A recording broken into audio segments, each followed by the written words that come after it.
ஓடி போன பெருமாள் பாதி தூரத்துல தெரிய வருது. ஐயோ, ஒன்னுத்தையுமே எடுத்துன்னு வரலையே நம்ம அப்படின்னு சொல்லிட்டு திரும்பி வந்து பாதுகைக்குள்ள தன் காலை ஃபிட் பண்ணிக்கிற, சங்கு சக்கரத்தை இப்படி பிடிச்சுக்கிறார். கருடன் மேல உட்கார்ந்து போகும்போது பார்த்தா பாதுகை மட்டும் வெட்டா இருக்கு, ஈரமா இருக்கு. உடனே பாதுகையிட கேட்கிறார், பாதுகா கியா ஹுவா? தும் கியோ ரோ ரஹி ஹோ? நீ எதற்காக அழுகின்றாய் பாதுகா தேவியே? கூறும். அப்ப அந்த பாதுகா தேவி சொல்லிட்டு, ஏன் கேட்கிறேன்? கொஞ்சம் நாய் நீங்க வைகுண்டத்துல இல்ல, அதுக்குள்ள இந்த சங்கு சக்கரம் ஆதிசேஷன்லாம் எனக்கு என்ன பேசூட்டா தெரியுமா? உடனே பெருமாள் சிசிடிவி ஃபுட்டேஜ் எல்லாம் பார்த்தாரு.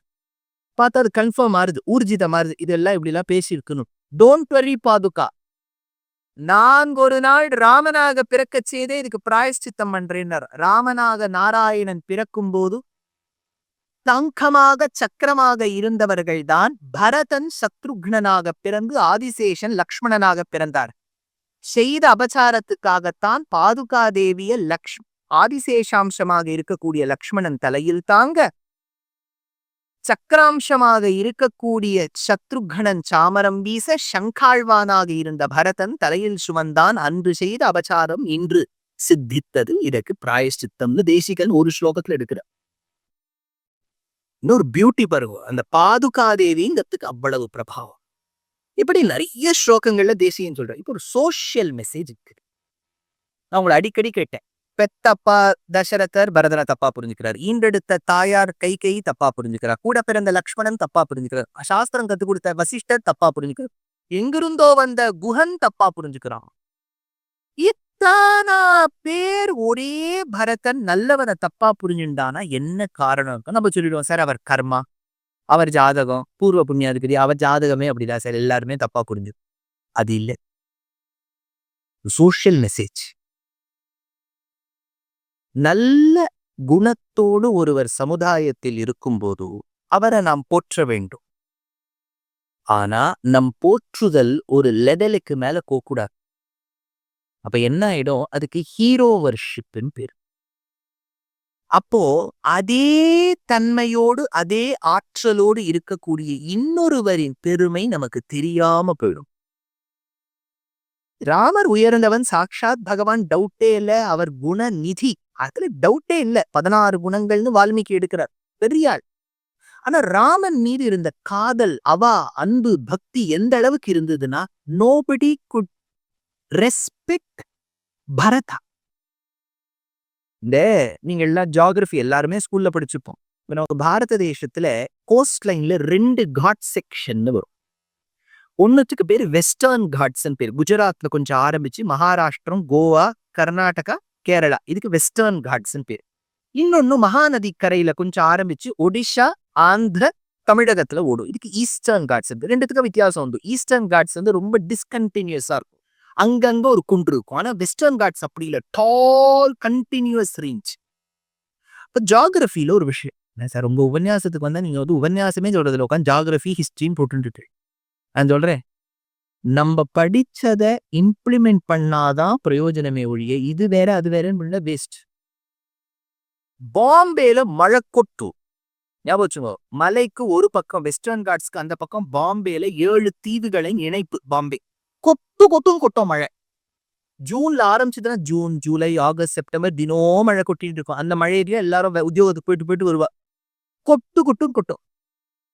மலைக்கு இப்புறம், அதாவது மலை வெஸ்டர்ன் காட்ஸ்க்கு ஒரு பக்கம் பாம்பேல மழை, மலைக்கு இப்புறத்துல 150 மைல் தள்ளி பூனான்னு ஒரு இடம், அங்க மழை அவ்வளவு வராது எப்பவுமே. ஏன்னு கேட்டா அதுக்கு ஜியோகிராஃபில ஒரு பேர் உண்டு, ரெயின் ஷேடோ ரீஜன் பேர் இருக்கு. மலைக்கு ஒரு பக்கத்துல மேகங்கள் மழையை வருஷித்தது என்றால் அந்த மேகங்கள் நகர்ந்து இந்த பக்கம் வராது.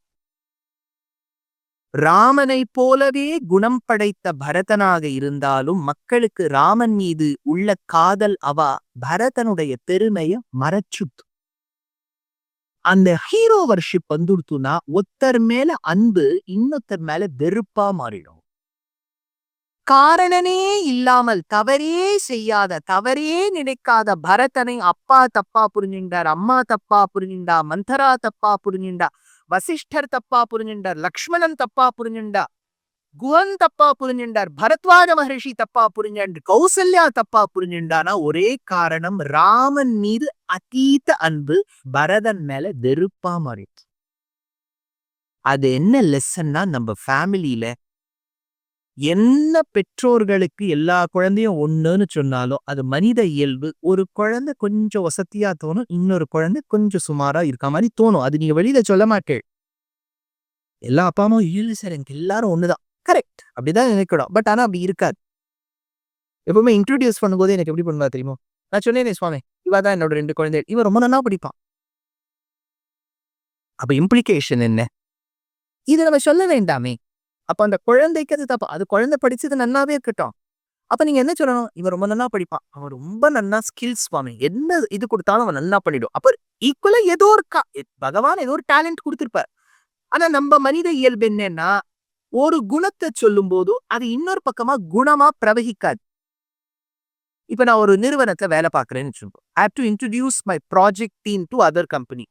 So these are my team members. This man is excellent in programming.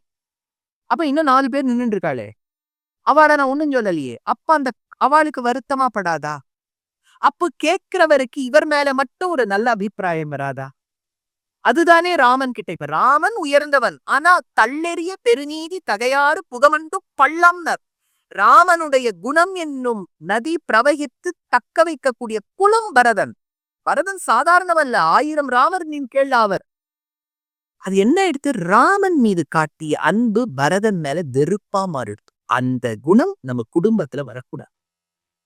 இந்த டிஃபரன்சியேஷன் வந்துடுத்துன்னு வச்சுக்கோங்க. இன்னும் ஒரே குழந்தை, இப்ப நான் எங்க அப்பா அம்மாவுக்கு ஒரே குழந்தை, ஏகமேவ அத்விதீயம். அத்வைதானா நான் தான், 2வதே கிடையாது. ஒத்தாரும் மிக்காரும் இல்லாத மாமாயன் இல்லையா? சமமோ இல்ல நமக்கு மேற்பட்டவரும் கிடையாது. அந்த மாதிரி இப்ப நிறைய குடும்பங்களை பார்த்தீங்கன்னா ஒத்த குழந்தை தான். அதுல ப்ராப்ளமே இல்ல. எல்லா குணமோ தோஷமோ எல்லாம் சர்வ கல்யாண குணாத்மகனாய் குணலோஷ எல்லாம் நம்ம தான். பாட்டும் நானே, பாவமும் நானே தான். நான் அசைந்தால் அசையும் குடும்பம் எல்லாமே அப்படிதான். ஆனா இந்த 2, 3 குழந்தைகள் இப்பெல்லாம் 2, 3 இருக்கிறது ரொம்ப ஆச்சரியம். 3 எல்லாம் ரொம்ப எங்கேயோ ஒரு 10 தம்பதியில ஒரு நவீன தம்பதிக்கு 3 குழந்தை இருக்கு. இல்லாட்டா 2 தான். அந்த மாதிரி இருக்கும்போது ஆனதுக்கே ஏன்னா இப்ப ராமாயணம் கேட்டுக்கோனா பக்தி வளர வேண்டும். நான் அதை குறைச்சே சொல்லல், பக்தி.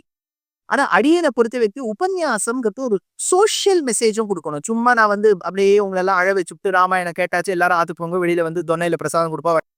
ஐ don't belong to the category. என்னால I cannot speak that way. என்னோட உபன்யாசத்துல ஹிஸ்டரி இருக்கும், மேக்ஸ் இருக்கும், ரிசர்ச் இருக்கும், அது இருக்கும். பிடிச்சிருக்கா பிடிக்கலையா, பிடிக்காதவா பாவம். அது நிறைய பேர் இருக்கா உபன்யாசம் சொல்றதுக்கு. எவ்வளவு ஆஹா ஓஹோன்னு சொல்றவாள்லாம் இருக்கா. அவள்லாம் கெடுக்க வேண்டியதுதான். நம்ம உபன்யாசத்துக்கு இதெல்லாம் வரும். மேத்ஸ் வரும், சயின்ஸ் வரும், இது வரும், அக்கப்போர் வரும், பாலிடிக்ஸ் வரும், எல்லாம் வரும். ஜோக் வரும், சுமாராவும் இருக்கும், பிஜேவாவும் இருக்கும், ஆனா வரும். அதனால சோசியல் மெசேஜ் என்னன்னா, ஃபேமிலியில டிஃபரன்ஷியேட் பண்ணாதே. ரொம்ப அதுவும் குழந்தைக்கு சின்ன வயசுலேன்னு பண்ணிட்டா அது மனசுல எவ்வளவு தீயினால் சுட்ட புண் உள்ளாரும் ஆறாதே நாவினால் சுட்டபடு. இன்னைக்கு நீங்க அடிபட்டுட்டேன்னா அது சரியாயிடும் சுவாமி. இந்த சின்ன வயசுல குழந்தை எல்லாம் ஹர்ட் ஆறான்னு வச்சுக்கோங்க. That will stay in them for years together. சொல்லிண்டே இருப்பா, எங்க அம்மா என்ன எனக்கு அப்படி பேசினா தெரியுமா, எவ்வளவு வருத்தம். அதெல்லாம் சொல்லும் குழந்தை. It is not easy. Think, மல் பண்ணி பாருங்க. இத தவறே செய்யாத பரதன் மீது இத்தனை பேர் பழி சொல்லியிருக்கானா, இதுக்கு ஒரே காரணம் ஹீரோ வர்ஷிப். ஹீரோ வர்ஷிப்புக்கு நான் உலகத்துல வேற எங்கேயும் போக வேண்டாம், தமிழகம் தான் எக்ஸாம்பிள்.